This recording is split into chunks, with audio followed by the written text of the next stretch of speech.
Welcome in episode 150. What's Right with Nick Wright? Jam-packed show. Schedule of release in the NFL comes out officially later today. Details already slowly trickling out, including the inexplicable decision to have the Detroit Lions open the season in Kansas City against the defending champion Chiefs. We will get to that. We will get to tonight's massive NBA games. And, of course, the Lakers lost last night. I'm sure that is where we will start the show. But before I bring Diorra in, let me discuss what is not on today's show. Not making the cut for today's show, the Knicks survived despite a late Heat run. Tiger will not be playing in the PGA Championship as he's having ankle surgery. And I wasn't invited to our technical ace, Victor's birthday party. Victor, I gotta tell you, man, this is a terrible move by you. And here's why. I am the perfect person to invite to weddings and birthday parties. Not true. What do you mean not true? No, but go ahead. Well, no, go you ahead. wanted, okay. Here's why. I'm 95% not to show up and 100% to send an awesome gift. That is I thread the needle perfectly of who you should want to invite to a wedding or a birthday. I'm probably not going to be there, and I'll definitely send you something. But you blew that, Vic. It's just a terrible job by you, my friend. I'm sorry. If you want to defend doesn't yourself, seem like he regrets it that much. I I get it. Go ahead, Vic. Definitely noted.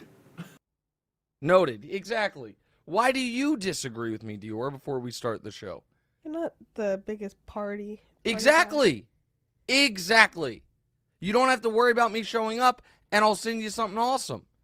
Like, isn't that what everyone wants out of their party guests? Nice invite present. them and they don't show up. Yeah, I mean, most people don't actually want to hang out with other people. That's the... Yeah, like why would you have a party if you just didn't want to Well, hang you out know with what? people? Here's the thing. We all say, oh, a party sounds great. And yet, if you tell people, almost no matter the age, once they get, to seniors in high school or later, oh, yeah, I'm going to have this awesome party. By the way, no alcohol is going to be served. No one's coming. Because people, even when they're like, oh, yeah, I want to have a party, what they really want to do is, get somewhat inebriated or make some poor decisions. And so the party itself is not the draw. The drinking without potential consequences or guilt is the draw. Like, oh, man, there was a big party last night, so you can't be held accountable. So I'm just saying, I'm just the honest person. Yeah, I probably don't want to go to the party, but I'll send you a nice gift. All right, I filibustered long enough. The Lakers lost. We got to talk about it. Go ahead. So Lonnie Walker was unable to carry the Lakers to victory last night. I warned you on Tuesday that the Warriors were coming for their 3-1 revenge from 2016. Are you getting nervous yet? Not nervous at all, with a caveat surrounding Anthony Davis, obviously. So slightly nervous. Well, Anthony Davis got elbowed in the head in this game. It appeared he suffered a concussion. The Lakers are now being cagey about whether or not he did or did not suffer a concussion, and we're going to get the injury report later today. If he gets put in concussion protocol, it's almost impossible to clear the protocol by Friday's Game 6. That would be devastating for the Lakers. No Anthony Davis, and blowing the 3-1 lead is absolutely on the board of potential outcomes. Now, I'll more say to Anthony Davis and on concussion protocol in a moment. First, though, about last night. Nothing about last night was surprising. I am now, forget that stupid corgi that's going viral, I am a documented 11 for 11 in correctly picking the winner of every single Lakers playoff game, including last night when I picked the Golden State Warriors. The Warriors were not going to lose 3 straight. They were not going to be eliminated at home, and the Lakers were just by nature going to relax a bit because they knew they had Game 6 at home waiting for them. But you got to win the Game 6. And I believe they will win the Game 6. I even believe they could win the Game 6 if Anthony Davis doesn't play. It would take a throwback LeBron performance, but when we say throwback, we don't mean throwback to 2018. I mean throwback to mid-January. The month of January, LeBron averaged 35 points per game. Now, that's before he injured his foot, and he has not looked quite the same since then. But I wouldn't give the Lakers a 0% chance of winning a home playoff game against the league's worst road team, even if AD is out. But it does drastically change the math on the series. And I'll talk about what happened in last night's game pre-Anthony Davis injury in a second. But first, I want to have give you my honest thoughts on the NBA when it comes to concussion protocol. And this is not about Anthony Davis. This is something I have said publicly and privately before. It's not a very popular opinion, but my job isn't necessarily to be popular, it's to be honest.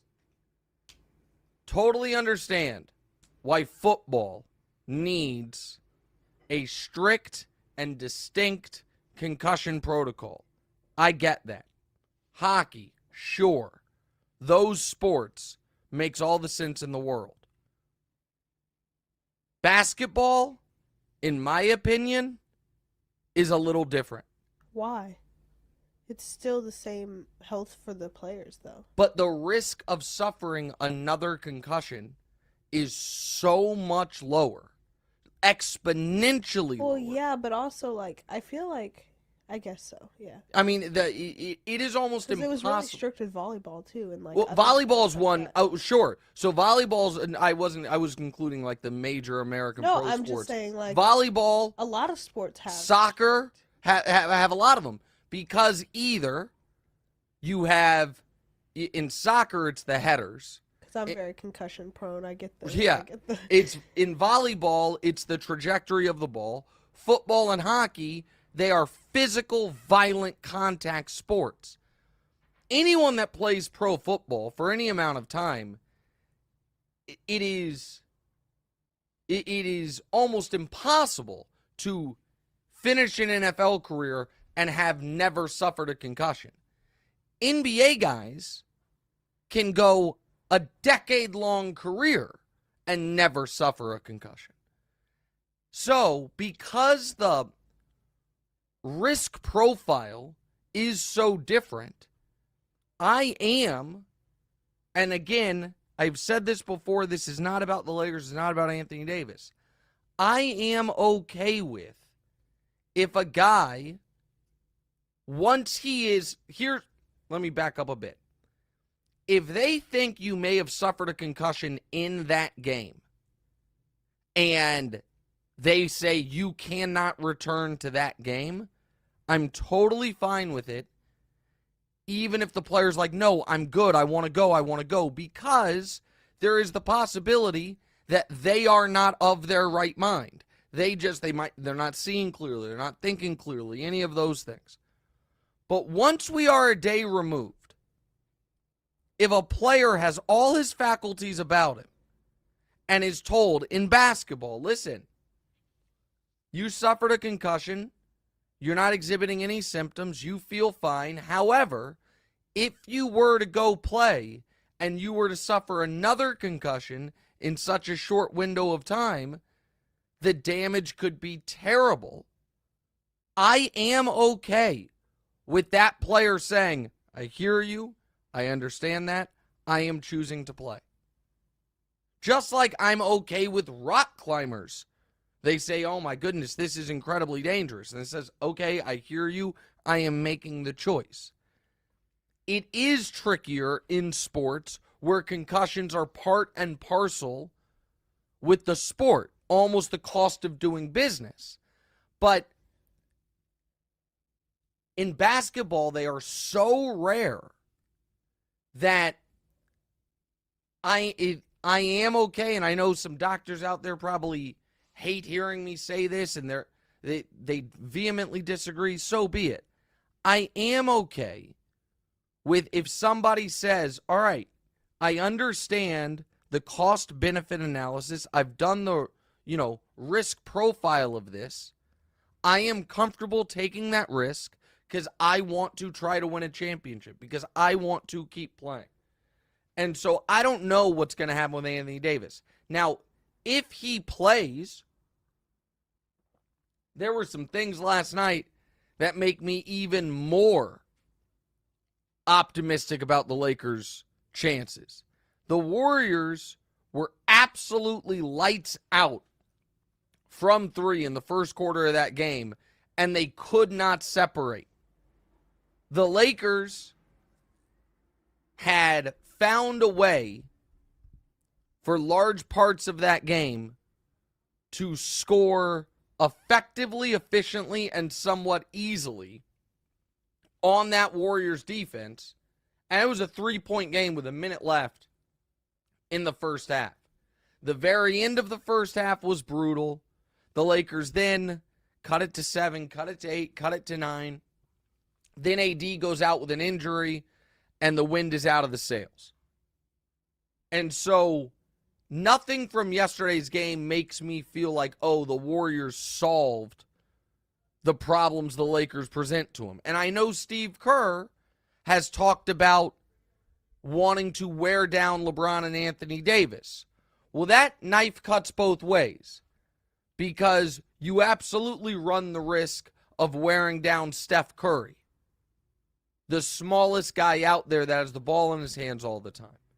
And Steph played another 40 minutes last night, 7-game series in round 1, high minutes throughout this series, and super high usage.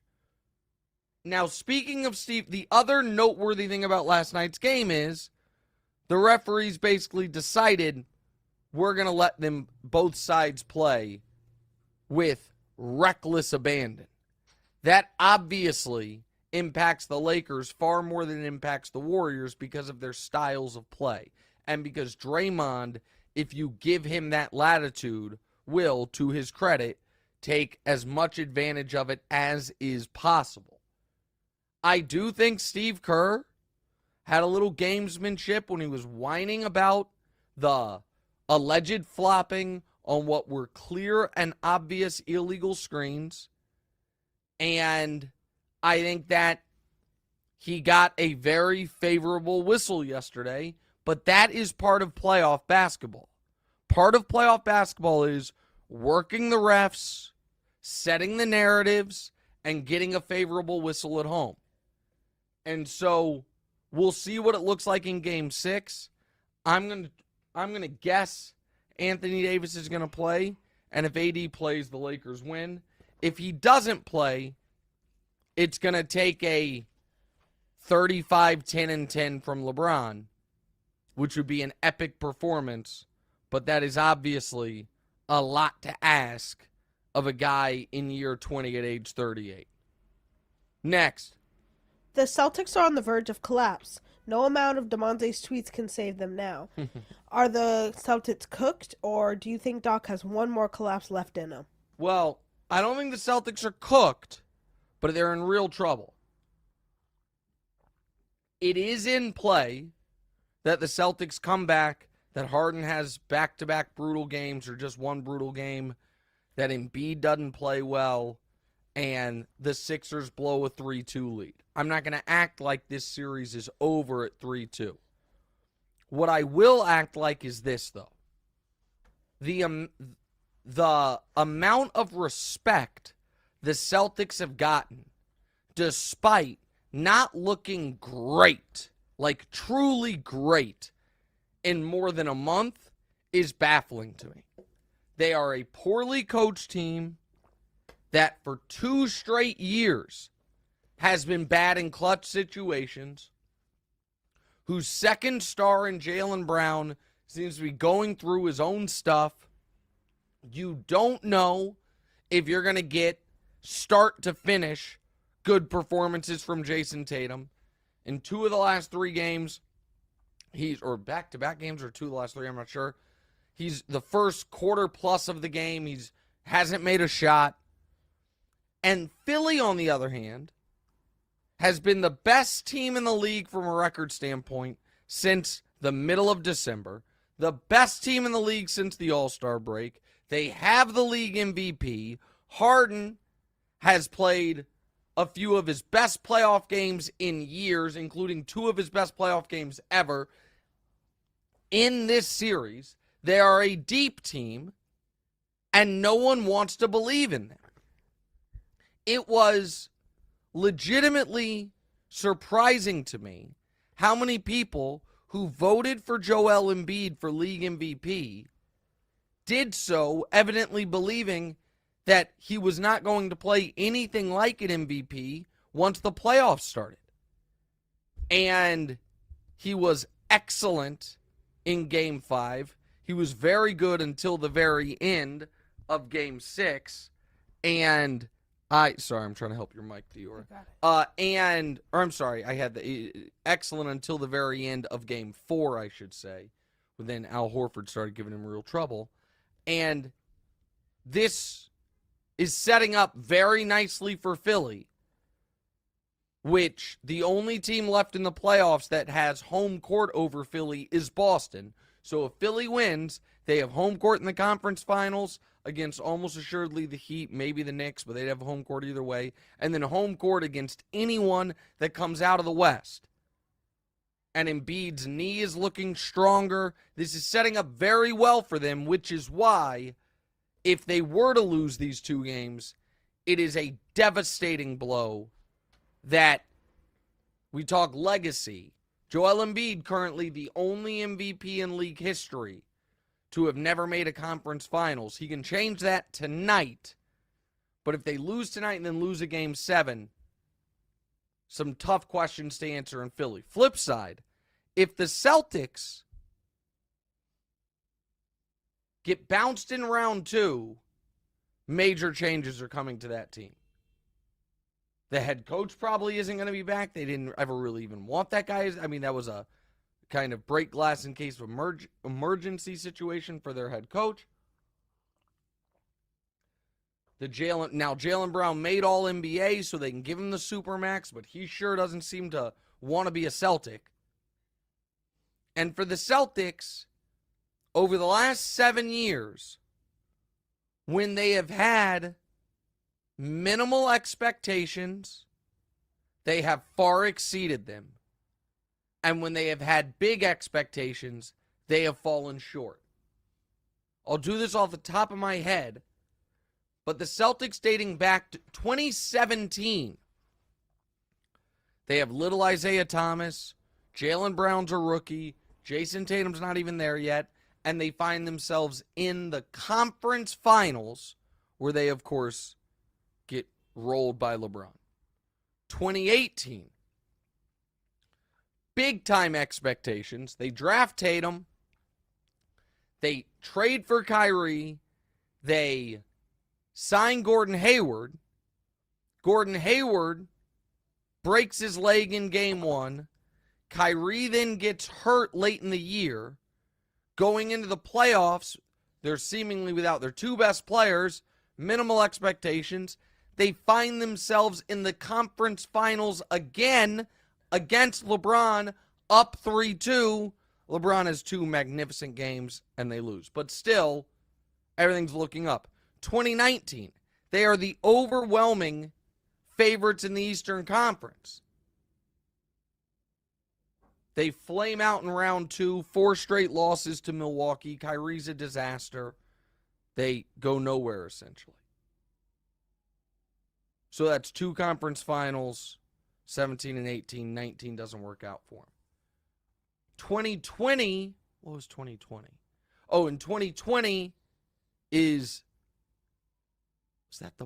that's the bubble. You know, I had faith you'd stay under time today. I thought I might too.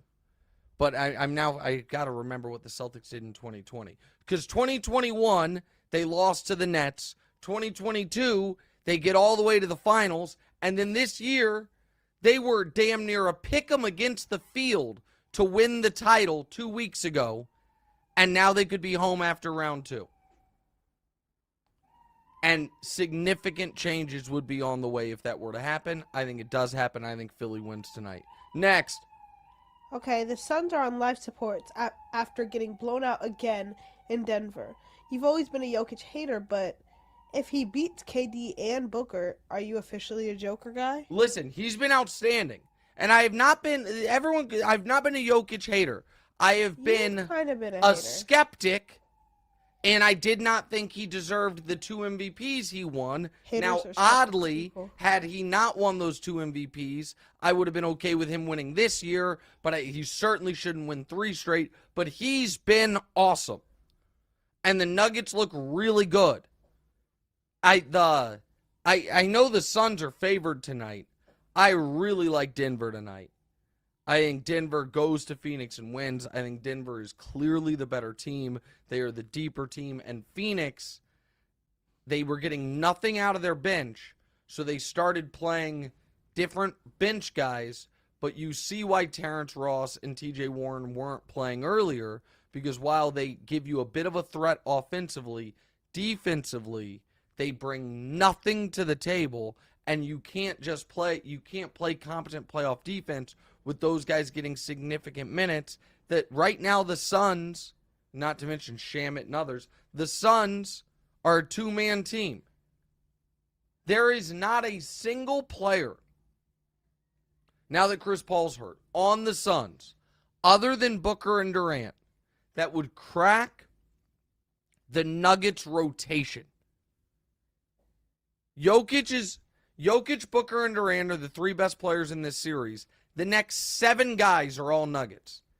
And that includes DeAndre Ayton, who you've got to think that tonight could be his final game as a Sun. I like the Nuggets tonight a lot. All right, next. The All-NBA teams dropped last night. Tatum and Brown are both Supermax eligible, and Ja being snubbed cost him millions. What were your takeaways? And please don't make this all about LeBron. Okay, so a few takeaways. The Ja thing is crazy. So, Diorra, the way NBA contracts work is you can sign a max contract. It's the most they're allowed to pay you. It depends on how old you are. It gets more the longer you've been in the league. But then there's a supermax contract, right? So supermax is if you're on a max contract but reach some thresholds, certain number of All-NBA teams, league MVP, stuff like that, then they can pay you even more. So Ja's contract that he has already signed would have gone up in value by $39 million Wow. had he been All-NBA. And he wasn't All-NBA because he missed a few weeks in the middle of the season because he went on IG Live from a strip club with a gun in his hand. So it is not an exaggeration to say that dumbass video cost him $39 million guaranteed dollars. It's crazy. Insane. And, you know, he came close. Just so you guys understand, he finished with, out of this, so 6 guards make it, 6 forwards, 3 centers, right? Mm-hmm. He finished 7th amongst guards in voting. So first guy out for the All-NBA voting. He still could have made it. Like, he wasn't ineligible because of the incident. He missed time, Yeah. and so not enough people voted for him. But, so Ja cost himself $39 million. That is a takeaway. I thought De'Aaron Fox was too low. He was 3rd team. I didn't like... Listen, nobody loves Luka more than me. Luka was 1st team. That was crazy. His team finished in 11th place. Like, I don't love that the 2 first-team guards, Shea and Luka, both of their teams missed the playoffs entirely. You guys said, don't make it all about LeBron. Well, I do have to acknowledge this part on LeBron. This is now 19 years in a row he's on an All-NBA team. The next most All-NBA selections from anyone is Duncan, Kobe, and Kareem with 15 each. LeBron's at 19. Bird and Magic combined for 20. LeBron is at 19.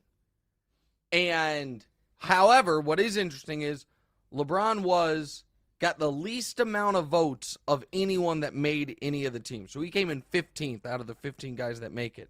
The guy who came in 16th, oddly enough, was Anthony Davis. So Anthony Davis, LeBron kind of took AD's All-NBA spot, if you will. He came in 16th, LeBron came in 15th. Nothing else really jumped out at me.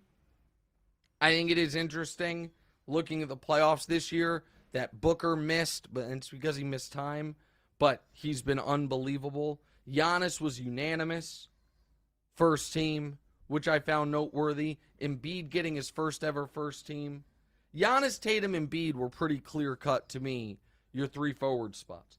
The question was the guard spots, and also Damian Lillard, despite Portland's terrible year, he did make it, which ended up costing, some people would have said Josh should have gotten that spot, or Jalen Brunson should have gotten that spot. Julius Randle was the one Nick represented. But I think the All-NBA voters actually did a pretty damn good job this year. And Jaylen Brown made All-NBA, which does mean he is now Supermax eligible. All right, take a quick break, come back. We play a game, our game Wright-Ins, and also we discuss the Bob Huggins situation. That's all next. What's right?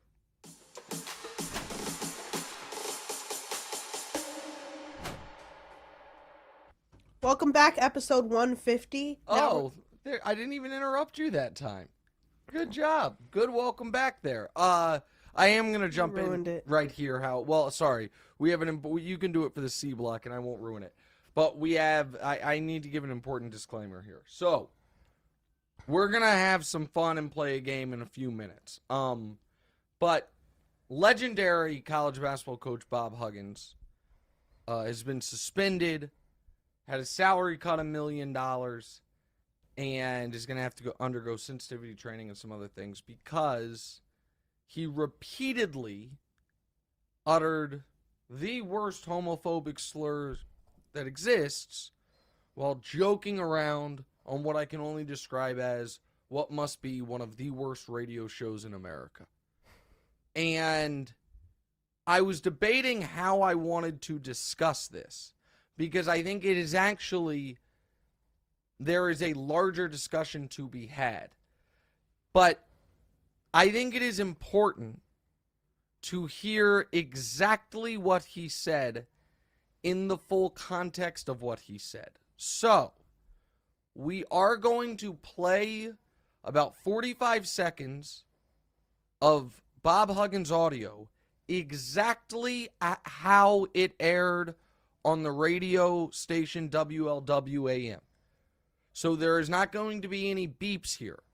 So this is my full disclaimer that you're going to hear some really awful language, and we'll play it here in the next 30 seconds. So if you want to hear the discussion but don't want to hear the language, just come back to us in 90 seconds. And this is also my apology for anybody that is unmoored by hearing this homophobic slur. I am not doing it for shock value or for any reason other than I think it is important to hear it exactly how it was uttered, and then uttered again, and hear his and the host's reactions to it. This is a conversation about getting athletes out of the transfer portal. Huggins alludes to sex toys having been thrown on the court during a game. And here's the audio from WLW. Let's play it. I tell you what, any school that can throw rubber penises on the floor and then say they didn't do it, my God, they can get away with anything. Rubber penis. Was this I think that was at the Crosstown Shootout, wasn't it? It was transgender night, wasn't it? What? Was that it? It was a Crosstown Shootout. Yeah, no, what it was all those fags, those Catholic fags, I think. All right. They were envious they didn't have one. Well, Steve, your comments about Bob Huggins. Is he the best? He's the best. Okay. So, just blatant, unmitigated hate speech Yeah.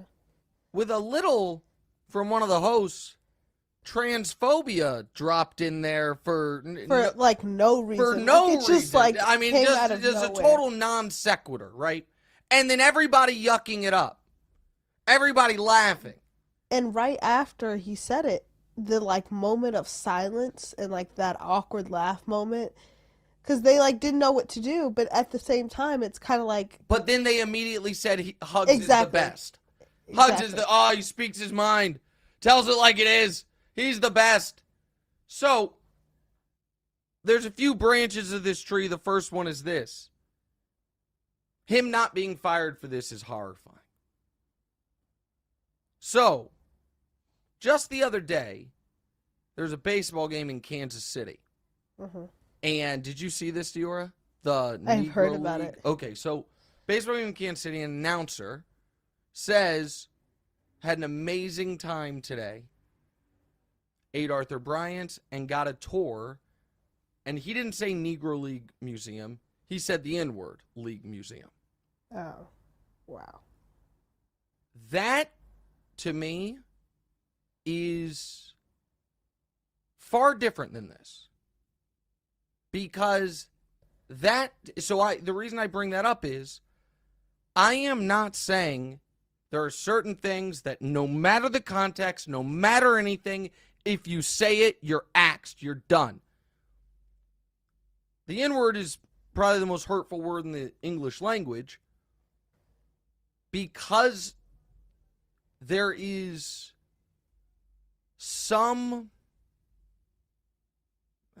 what's the word? I don't want to say plausible deniability, but it is not as 100% cut and dry. This was intentional to hurt people. Yeah. That I am not, I didn't even put it on the show. I'm not saying that guy should be fired. Bob Kendrick, my very good friend, Bob Kendrick, who runs the Negro League Museum in Kansas City, who gave that man a tour, came out with a statement saying, I heard it. It's incredibly unfortunate. But I come from a place of forgiveness and grace, and I think we should, give that there. I would want more information on something like that. Talk to the guy's colleagues. Does he use racist language a lot? Is there a reason to believe that maybe it was truly just a slip of the tongue? Those things. This is not that. And this isn't, and this There's is no way where that he can deny anything. Well, no, and this is where, to me, the conversation's interesting. Because if he had been fired, that is not cancel culture.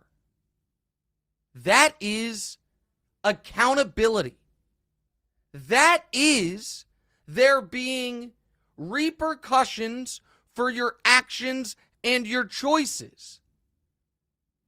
And we have gotten to a dangerous place where I feel like in certain quarters, there is the feeling that we are the pendulum.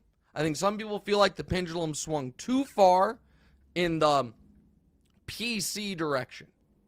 That everyone's worried about pronouns and you're not supposed to say, like, I'm going to use the generic examples people use. You're not supposed to say homeless. You're supposed to say temporarily unhoused and these things. That people feel like it swung too far that way. The language police. And now, I think people feel like not only is it swinging back to an equilibrium, but it's going to swing further to where I can... Too many things are reverting to the way that they were years ago. And I would say worse. I would say in many ways reverting worse to where it is a far more meaner spirited. There in the pre-PC culture, if you will, there was a lot of things that were said flippantly that now would be viewed as very offensive. But it was not always said with intent to hurt or dehumanize. I just real quick here on the I want to finish this point, then we can have the discussion. Bob Huggins there twice. No, and also, this is not, oh my God, Bob Huggins caught on audio was having a private conversation. Someone was recording it. He didn't know it. He's on the radio representing a public university where his job is to help shape and mold young people. And he twice says the F word, the homophobic slur F word, in the way it is intended to be used, if you will, which is to try to emasculate or demean gay men. He's talking about people throwing sex toys on the court and then calls them Catholic bleeps. And the fact that West Virginia believes they can get away with not firing him is, to me, a bit of a canary in the coal mine of folks are going to continue to try to push these lines and just say, bleep you. The power has shifted. We will do and say what we want. And I am not the guy that calls for firings or tries to gin up. But there needs to be some kind of punishment, or it's just going to keep happening over and over. There again. has to be accountability for obvious black and white things. And I'm not going to go through the strawman of what about free speech, because anyone with half a brain knows free speech is and hate speech. Well, here's the thing. Well, I not know necessarily. that there technically isn't. But free speech simply means that Bob Huggins can't be arrested for what he says.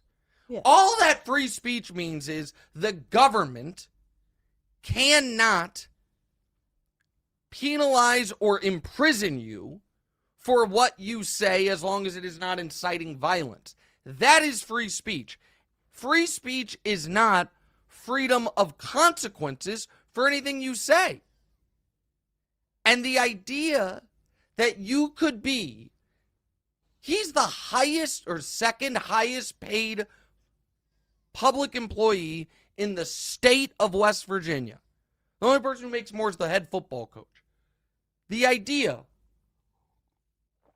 that you could be the public-facing face of any major company in America, say that, and not lose your gig for it,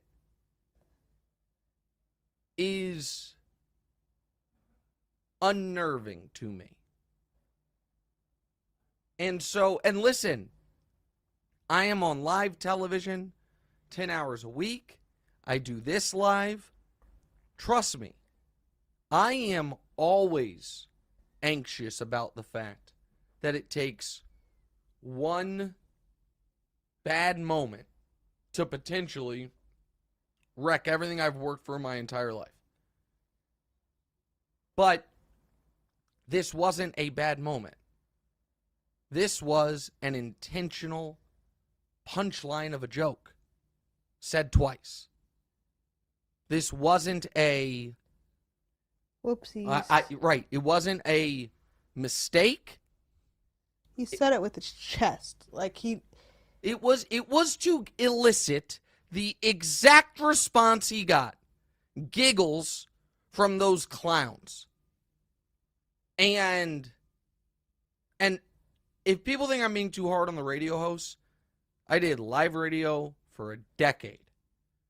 I absolutely had people that had come on the show, be it callers or guests, multiple times, that said wildly out of line things. It is your job in that moment. You're like, hey, that's not okay. 100%. It is your job in that moment to stand on what's right. No pun intended. And it's not always easy. And it's not always fun. And there are certain times where it's, what they said was kind of inappropriate, but not something you wouldn't have said, but it's not a big enough deal that you're going to, stop down the interview. This was as bad as it gets. Go ahead. And also, like, when I was looking at the video, I was looking at the comments, and people were like, imagine losing $1 million for saying a word. But it's also, like, things like that. It's like saying the word, and then just, because you said he's the highest paid, correct? Mm-hmm. So losing $1 million to him, is he still the highest paid? Well, second highest paid, and yes, for public employees in the state of West Virginia. And I'm sure this isn't going to make him just stop doing it. That's the thing. Well, listen, people roll their eyes at sensitivity training. If he actually does sensitivity training, believe it or not, can really work.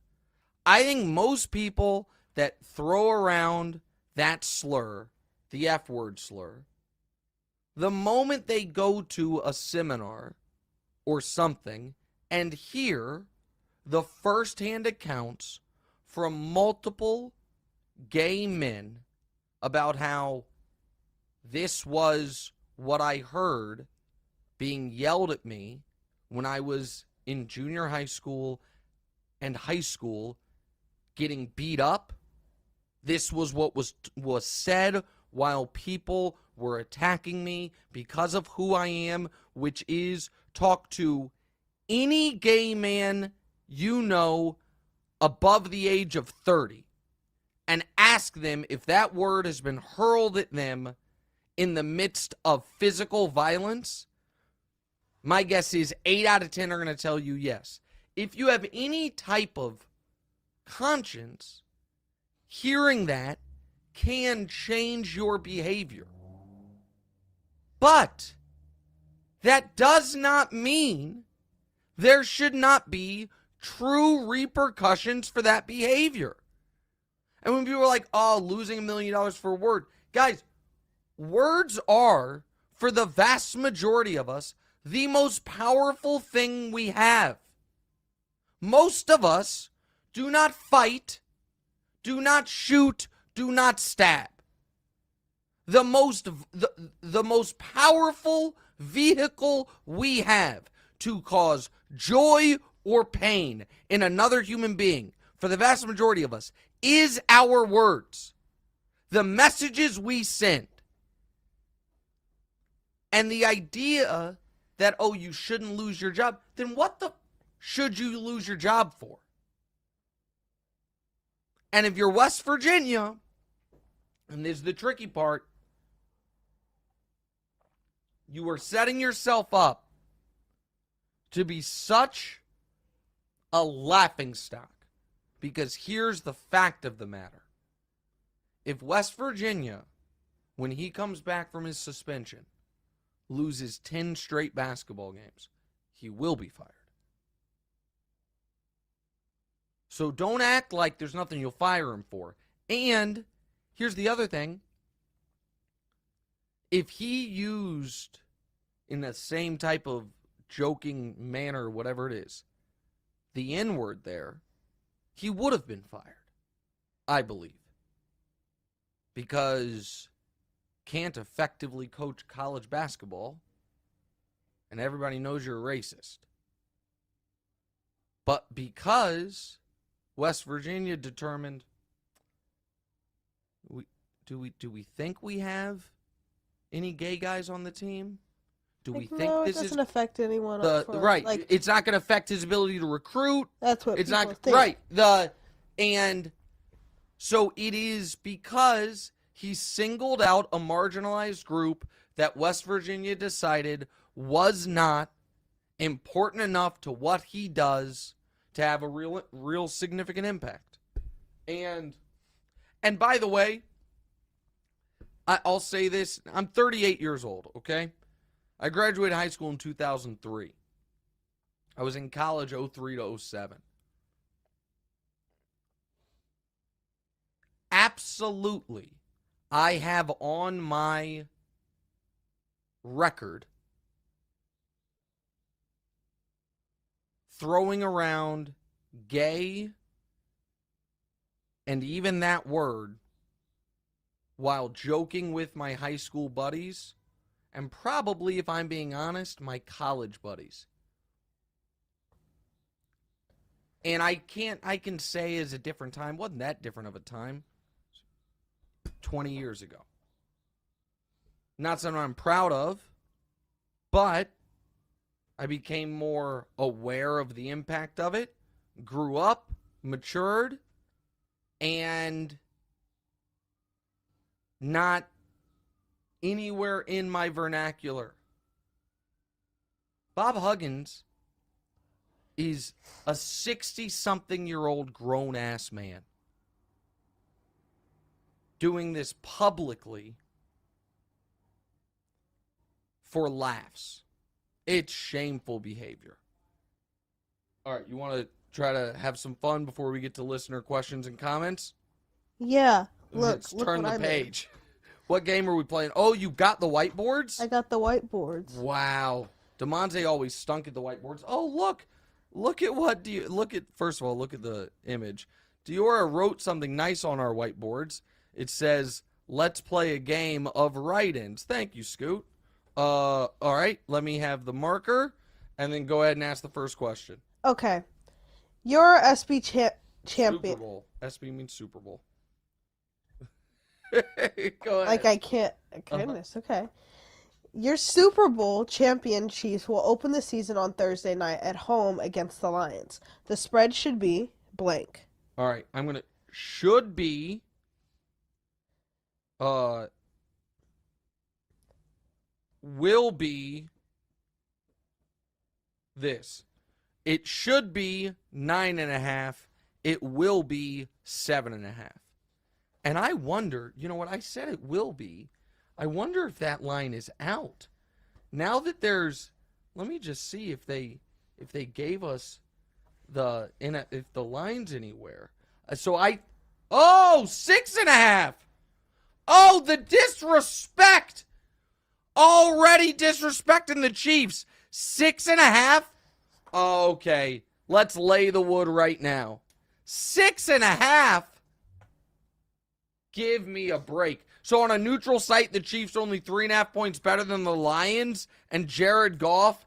Give me a break. All right, next. The Chiefs also have a big game on New Year's Eve against the Bengals. Your excuse for Mahomes losing to Burrow this year will be? Okay, You're guys. supposed to write it on the whiteboard, actually. sorry. So, yeah. You're right. My excuse for Mahomes losing to Burrow. First of all, I do believe the last time they played, Mahomes won. And won in the game. But my excuse for Mahomes losing to Burrow, I wrote on the whiteboard, N/A, meaning not applicable, because he's not going to lose to him. Chiefs might not lose this year. 20-0's on the board. Are you writing an answer as well, Diorra? I was, actually. Oh, okay, go ahead. What's your answer? I said because you weren't there to cheer him on, your best friend, you know. Oh, my buddy. No, I won't be there. It's New Year's Eve. That game, the line, I'm now seeing all these lines. The Chiefs-Bengals line is only 3.5. More disrespect. I can't believe. Did folks not see the Chiefs win the Super Bowl in a rebuilding year? Next. Okay, rumor has it Aaron Rodgers and the Jets could have up to 6 primetime games. By week blank, you will be sick and tired of the Jets. Okay. I'm going to give them until week 12. He said week 1. Week 1, you're already tired of the Jets? I don't think the Rodgers thing's going to work great. I think they'll be fine, but since they have set the expectations at Super Bowl, I'm not a believer. And I think they are going to be oversaturated early, and Rodgers last year started the year off slow. I don't really trust Nat Hackett. I don't love Robert Saleh. There's a lot with the Jets that I just don't believe in. All right, next, Diorra. Okay, your Jags have 2 games in London planned. The Brits had their coronation this past weekend. Are they in store for another? By week blank, the Prince will actually be... Whoa. The prince will actually be in the royal family. All right, well done on the English accent. That's first of all. Sorry that your mic's giving you trouble. The Jags are going to be good. Trevor Lawrence is going to be excellent. So I'm going to say by the divisional round, he'll actually be in the royal family. Because if he follows up last year's playoff performance of the 4-touchdown comeback and then playing hard against the Chiefs, but with another good playoff performance, people are going to have to recognize that I was right about him all along. All right, next. There is a new game day added to the NFL schedule this year. The Jets and Dolphins will be facing off on Black Friday. Black Friday football is... All right, my answer to that is, and then we can get yours in a moment, risky. And Why do you say that? Because I think the NFL's playing a dangerous game here. I think that, okay, so Thanksgiving, we're used to there being football. And then they added a third game, a night game, and people were okay with it. They are now doing a Christmas Day triple header. They are putting football on. Go ahead. Sorry. Go ahead. Isn't Black Friday the day after Christmas? Thanksgiving. The day after Thanksgiving. Isn't there 2 Black Fridays, though? No, the one everybody talks about is the day after Thanksgiving when everything goes on sale. And the beginning of shopping season. They're now adding a football game on Black Friday. There are folks whose spouses don't love how much football they watch. And the more days you try to gobble up, the reason I'm saying it's risky is you risk alienating some of your audience, because what will happen is it's going to, I can't go, is NFL's on. Right now, I think, if you're in a relationship and you love football and your significant other doesn't, they understand, okay, Sundays during the fall, plus Monday nights and now Thursday nights. If all of a sudden it's like, and Christmas, and Black Friday, and the day after Thanksgiving, there's a saturation limit where the significant other says, no, you're missing the game. We're going wherever we're going, to the in-laws, to do shopping, whatever it is. And the reason that is risky is because the moment you break the seal of you can miss games, all of a sudden it might be like, oh, I was able to watch highlights. That was okay. It stops being such definite appointment viewing. You've got to be locked in all Sunday. Well, honey, you missed last week and you were fine. Why can't we go do something this week? So I think, Mark Cuban said years ago about the NFL that pigs get fat and hogs get slaughtered, and that they're being risky in how much content, like how many days on the calendar they're trying to eat up. I agree with that. I think a Christmas triple header and a Black Friday game will be temporarily exciting and potentially a bad long-term business move. All right, next. Last year, you were the only person on Earth who was in on the Jaguars. Nice call. And your 2023 version of the Jaguars will be blank. I put 3 question marks. I don't know that yet. I'm going to be totally honest with you guys. I haven't done my full NFL season prep yet. A, because the draft just finished, and B, because of playoff basketball. So I don't have an answer to that question yet. And I don't know that there will be. I don't know that there will be a team that has a top 5 quarterback in football that everyone disrespects but me, and then I get to be gloriously correct in the greatest way imaginable. I don't know that's going to happen. All right, next. Okay, next one. JJ Redick took an interview with the Raptors for their head coaching job because this worked out so well with Steve Nash and the Nets. JJ Redick would be a blank head coach. I mean, I'll try to be nice here. JJ Redick would be a fine head coach. But here's the thing. What you put whack? Yeah. You'd be a whack head coach? That's exactly what I JJ, I wish him the best. I find some of his criticisms and critiques of sports television while he's on sports television to be somewhat irritating. Clearly his passion is, diagramming the best way to counter floppy action. So I wish him the best. I hope he gets the gig.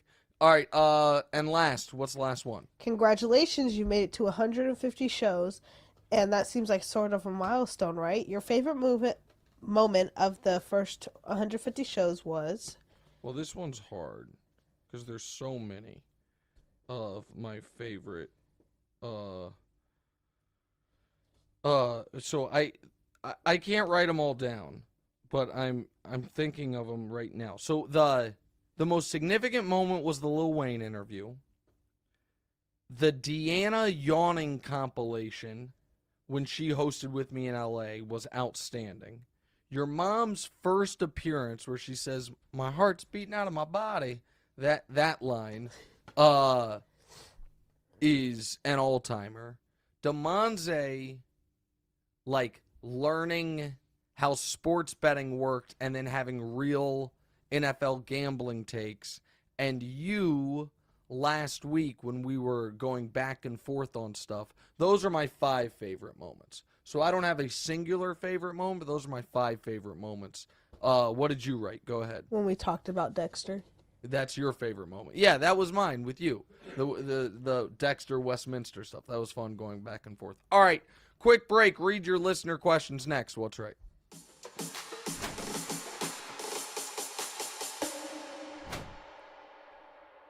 Welcome back, episode 150. Next, we're going to answer your listener questions. First question is DJ Sobish said, Nick, you are cordially invited to our Vegas wedding on July 23rd. Listen, I need an official paper invite. Send it. I'll send you something in the registry. Can I come? What? I want to go.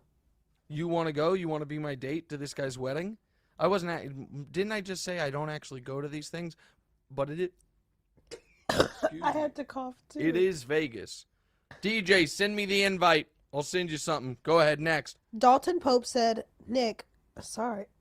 You okay? Said, Nick, how do you feel about seeing everyone go crazy about the Corgi picking the correct game so far while you've done the same thing and no one else seems to care? Lakers in 6. Yeah, listen, I will say, this is... My wife always tells me, she's like, you need a publicist. All these people in your field that get newspaper articles and stories written about them or whatever. No, and I was like, this is not my thing. I've never understood the such and such just signed a new contract and it's worth X amount of dollars. Like, why are you leaking that? Who does that benefit? And I've just never been big on that. With that said, how many games do I need to pick the winner of correctly in a row before somebody writes something? Somebody should have written something last year about my 50-1 Super Bowl exacta coming down to the final weekend of the NFL playoffs. Somebody maybe should write something about my Lakers 50-1 pick that I gave out on this show that before tip-off yesterday was down to 4-1, and now it's at 6-1. And, I have on television before every single Lakers playoff game said who was going to win, and it's not like I'm simply saying every time the Lakers. I have picked correctly when they were going to win, when they were going to lose for 11 games in a row. So I don't know. All right, next. Okay. Sorry. You're Lawrence said, hey, Nick, big fan from Africa, Zimbabwe. Love the show. Oh, love hearing that. That might be our first listener that's ever chimed in from the African continent. That's fantastic. All right, next. Truth Bearer said, Nick, how do you justify SGA being the first team All-NBA if he's never even made the playoffs or had a winning record as a team's best player? I wouldn't. I agree with you. I think I had on my first team All-NBA Steph and De'Aaron Fox. SGA should have been All-NBA, but he and Luka being first team I thought was very curious given the fact that their teams missed the postseason entirely. All right, next. Okay. Chris Lazo said, what are your 5 favorite sneakers to wear? I mean, sneakers-wise, I basically just wear Jordans and LeBrons. and some Air Force Ones. That's it. Dior's wearing. Are those your mom's? Yeah, You just taking them? I've claimed them. You've claimed them. Diorra goes. How do you know that question wasn't for me? Oh, okay. Maybe it was. Oh, Diorra goes what? Wait. I was gonna say Diorra goes shopping in her mom's closet, but the funniest thing that happens with Diorra and her mother when it comes to clothes is if Diorra wants clothes from Trintage, which is where we do this podcast from, her mom makes her pay the retail listed price. It's just bananas. I've never seen it. I couldn't believe it, but it's what she does. All right, last one. Wait, I'm gonna answer. Oh, yeah, sorry. My favorite shoes are our white Oreo, Jordan Jordans. 4s, Yep. I think they are. And then my black Jordan 4s. And then my favorite shoes that I have are my Jordan 1 high top Obsidians. Oh, okay. Those are my favorites. All right, good. Dior's a bit of a sneakerhead. And yeah, no, those are all good ones. All right, last one. Victor says, will you come to his birthday bash? Victor, it's too little too late. No, how do you know he's not having another one? Come to my birthday, please. He might be having another one. I guess you just have to send him a gift anyway. He says it's in writing. All right, send me the details. Text me the details, Vic. At the very least, I'll send Demonze with my present. That way we'll get it together. All right, good show. Enjoy the NBA playoffs this weekend. I'm going to be in Sacramento because I booked a trip thinking I was going to be watching Game 7 Lakers-Kings. Instead, the Kings got knocked out. I'm being in Sacramento anyway. See you guys there. See you on TV today at 3. What's right? Toodles. Hey, it's Nick Wright. Thank you so much for watching. Please do us a favor. Click subscribe. It helps my ego, and Demonze's got a financial bonus writing on a number of YouTube subscribers, so help him out. And also, click the bell. I don't know what the bell does, but they tell me to tell you to click the bell. And your audio listeners, people that have commutes, drives, whatever it is, subscribe to the podcast as well, wherever you get the podcast. Same show, just in your ears instead of through your eyes. All that. Check it out. Appreciate y'all.